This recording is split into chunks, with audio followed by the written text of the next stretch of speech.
அன்பார்ந்த இறைமக்களே, கிறிஸ்துவின் மறுப ஜபக்குழியின் வாயிலாக என்று உங்களை சந்திப்பதில் நான் பெரும் மகிழ்ச்சி அடைகிறேன். மக்களை சந்தோஷமாக இருக்கீங்களா? நிறைவாக இருக்கீங்களா? மகிழ்ச்சியாக இருக்கீங்களா? மன அமைதியாக இருக்கீங்களா?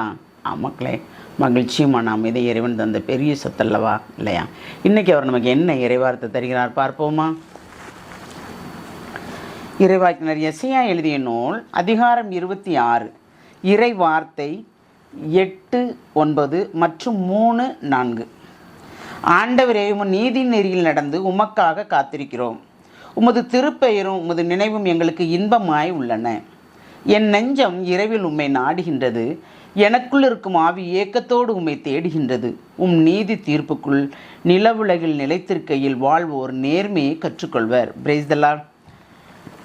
8வது இறைவார்த்தையும் 9வது இறைவார்த்தையும் ஆண்டவருடைய நீதியில் நாம் நடக்கும்போது அவர் சொன்ன வார்த்தையை நம்ம கேட்டு தூய ஆவி நமக்கு உணர்த்துவதை நம்ம கேட்டு நடக்கும்போது, செவிசாய்த்து நடக்கும்போது எல்லாமே நமக்கு நிறைவாக இருக்கிறது இல்லையா? அவருடைய பெயர் நமக்கு இன்பமாக இருக்கிறது. இப்போ 2 பேர் சேர்ந்து பேசுகிறோன்னு வச்சுக்கோங்களேன்.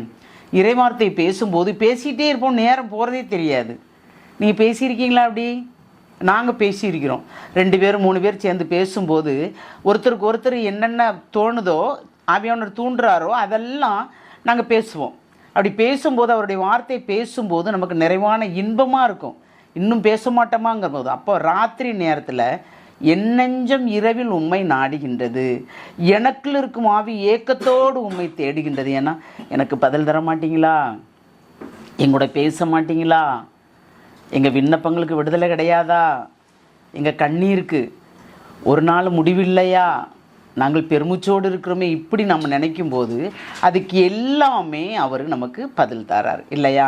அதான் எனக்குள் இருக்கும் ஆவி ஏக்கத்தோடு உம்மை தேடுகின்றது.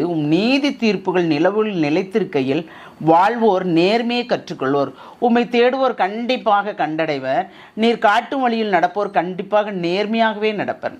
பிறருக்கு எந்த நேரத்திலும் துன்பம் தராதவாறு நடந்து கொள்வார்கள். ஏனென்றால் அவர்களுக்கு துன்பம் தருகிறோம் என்று இவர்கள் உணர்ந்தால் உடனே அந்த இடத்தில் மன்னிப்பை கேட்டு விடுவார்கள்.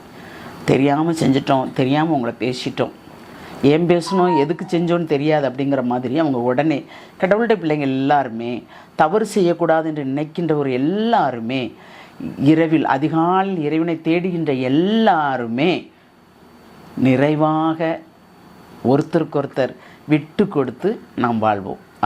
ஒருத்தருக்கு ஒரு உதவி செய்வோம். கீழே இருப்பவர்களை மேலே தூக்குவோம். நம்மிடம் ஒன்றுமில்லை, ஜபத்தால் தூக்குவோம் இல்லையா? பேதுரு சொன்னது போல, பொண்ணும் இல்லை பொருளும் இல்லை என்னிடம், இறைவனிடம் உள்ளதை நான் கொடுக்கிறேன் என்று சொன்னது போல் இறைவன் நம்மிடம் இருக்கிறார். நாம் அந்த இறை வார்த்தையின் மூலம், இறை வார்த்தையிலே பதில் கொடுங்கள். தேவையற்ற வார்த்தையில் பேசாதீர்கள். அதுதான் நமக்கு நல்லது, சரியா? அப்போ நமக்கு என்ன தேவையோ அதை அனைத்தையும் இறைவன் தருவார். நாம் இரவில் அவரை தேடுகிறோமா? தேடி நாடுகிறோமா? அவருடைய நீதி நெறியில் நாம் நடக்கிறோமா? அப்படி நடந்தோம் என்றால் நாம் தான் பேர் பெற்றோர்கள். அந்த வரத்தை கேட்போமா? தாயும் தந்தையுமான இறைவா, தந்தையாய் தாயாய் எங்களோடு இருந்து எங்களை ஒவ்வொரு நொடிப்பொழுதும் வழிநடத்துகிறீரே, அதற்கு கோடான கோடி நன்றி ஆண்டவரே. இந்த நாளை நீர் காண செய்த கிருபைக்கு நன்றி ஆண்டவரே. இன்று நாங்கள் செய்கின்ற அனைத்து காரியங்களும் உடைய கருத்துக்கள் ஒப்புக் கொடுக்குறோம்ப்பா. நீர்தாமே அதை நிறைவுபடுத்தி எங்களுக்கு தரப்போகிற கிருபைக்கு நன்றி கூறி, இந்த நாள் நிறைவான நாள் என்று உறுதியும் கூறி எங்களை முழுமையாக உடைய இரக்கத்துக்கள் ஒப்புக் கொடுக்குறோம். ஜெபங்கேக்கும் நல்ல பிதாவே.